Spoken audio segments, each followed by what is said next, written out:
We also did a lot of like things related to processing data to trying to understand consumer. And that's how I find my interest in doing stuff related to data. And then I think I started to feel that I should apply for business school in the US when I was in second year of college.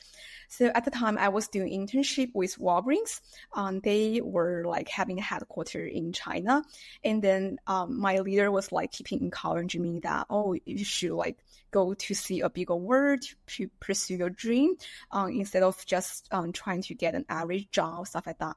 And then I feel like we don't have Walgreens pharmacies in China, but then I was working with them. I get to know a bit more about the US because before coming here for school, I have never actually been to the US. And then I get to know these countries through the internship, and I was doing a lot of market research at the time. And then I started to prepare for applying for a business school. So I think Angela must be familiar with the process that you have to probably get a GMAT score. Yeah, GMAT. To apply for school. Yeah. And GMAT is so hard, actually. I spent like the whole summer just to prepare for the GMAT score to get a really high score. Yeah. Because in China, I feel like we don't use English that often. And then you have to quickly read all these passages and finish all these tasks within the given time. And then if you don't finish in time, there will be penalty for your scores for GMAT. And then as international students, we also need to get a TOEFL score. So TOEFL is like a standard English test for getting into school in the US. So I also did the TOEFL test. And then once you have the 2 scores for language, you can start to apply for school with your GPA and then your experience in China, and then write a personal statement.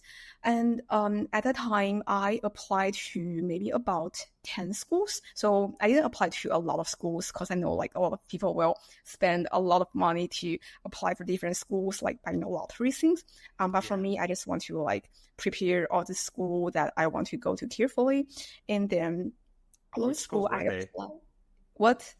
Oh, which schools were they, Zoe? Oh my gosh, I was about to tell you, like, most of the schools I applied are actually in California. So I applied to UC Irvine, UC San Diego, University of Southern California, and UC Davis, I forgot, probably I applied for them. And then some other schools are like in the East Coast. And also I applied to Vanderbilt. I really want to go. Yeah, I really want to go there. Actually, for marketing, but then they reject me because I feel that maybe my experience was not too international or something like. Anyway, just didn't get the marketing degree, so I also feel sad. I was so into marketing at the time. Yeah. I also applied for Northwestern. So Kellogg, right? Kellogg. Yeah. So actually, I think I only got rejected by Northwestern and Vandy. Wow. And then for all the other schools I applied, I got scholarship from all these different schools. So that's awesome. So it was like really out of my expectation.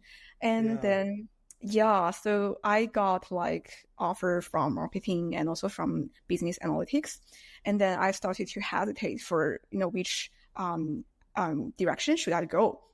Because it's really 2 different things. If you go for marketing, a lot of things you will be doing is really creative.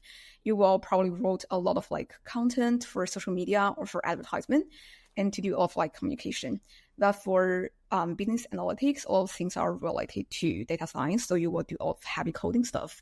And that's why, when I got all this offer, I started to consider like, okay, what is the direction that I really want to go, and how will my life look like in the next 5 years? So that's also one of the reasons I choose UC San Diego, because they have a really good reputation in any field related to computers, IT stuff, like really geek vibe. So I think it's the perfect school for me to study this major. Yeah, and that's why I'm here. And also I feel like when applying for school, especially the school in the US, they really value a lot about your personal statement. They will want to not only see your scores for this standard test, but also to see you as a person with different story and your passion, stuff like that. That's pretty cool, Zoe. can you tell us about that personal statement? What did you write about? And then are you okay? Are you comfortable sharing what you kind of got on the TOEFL as well as on the GMAT? Because you got into all these great schools and then you also got a scholarship on top of it. That's not easy. So why don't you share that if you're comfortable? Yes. So first of all, let's talk about the personal statements. So Hmm. I think like for every school, you will have to prepare a different personal statement, and it's mostly I think composed of three parts. So the first part you need to elaborate on who you are, and then second question is why you choose this school, and third thing is probably like more related to your passion or your career choice for business school. So it's a really big thing that where do you want your career goes to. So for the first question about who you are, I think just to be real, because everyone's story is a little bit different. So I know that a lot of students, they probably will hire someone to write the personal statement for them, or just like go read other people's personal statement and then copy or something. But then the school will actually realize that they will feel that your narrative just didn't match with your CV or something. So for me, my personal story is quite really my own story, a bit unique. That I was doing internship with Walgreens, so I grow an interest in healthcare, and then also when I was in China, I was actually like doing a lot of things outside school. So I had internship experience for 2 years. And then also at the time, I was working with a CEO to build an NGO in the capital of China, Beijing. So we were helping a lot of like non-Chinese in China that they can have a better environment for them to study in school or start their own business. So it was something that really unique about my experience at the time. And I wrote that into my personal statement that I was helping, China to become a more inclusive place. So I think this is something that really highlights myself from others during my personal statement. And then come to the second question about why choosing this school.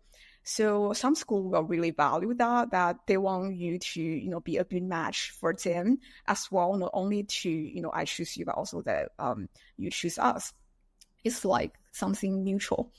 And then what I did was that I will go read all the websites of these different schools and read the history of them, because I think like every school has their own school personality.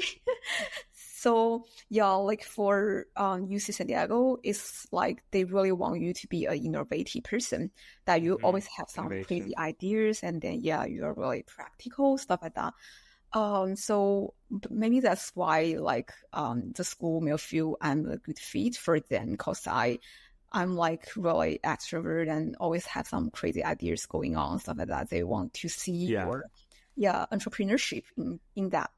So yeah, you need to understand what kind of person the school is looking for, and then what are some of the spirit of this school. Yeah, and also you can try to connect with people from LinkedIn to understand the school a little bit better. Hmm. Great advice. Great advice. I agree with you that you're very social. So I'm glad you kind of got the entrepreneurship realm in UC San Diego. I know Rady is a big kind of school on innovation, entrepreneurship. So that's awesome that you were kind of thrusted towards that.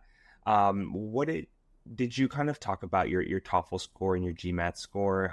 Any tips on how to do well on that? Because that's a huge part for business school. Yes, I think TOEFL and GMAT is really different. Some school that when you're applying, right, they will also require another thing called GRE. So these Hmm. three tests are just like so different. For TOEFL, you just need to make sure that you read a lot of different passages in full English, and then you do a lot of writing practice. And then also make sure that when you're doing the speaking test, your accent is more American. This is like a really big tip, because I had experience living in the UK, and I have a really strong Britain accent at the time. And I spent so much time to No way, fix that. that's so cool. Yeah, I yeah. didn't know And that. I can still talk like a Britain girl if you want. Oh yeah, I could see Yeah, that. yeah. And then definitely like trying to adjust the accent is something most people will not tell you. But anyway, like for the TOEFL, what I did was that I just watched a lot of these TV shows, so I can understand the vocabulary, understand some of the props, stuff like that.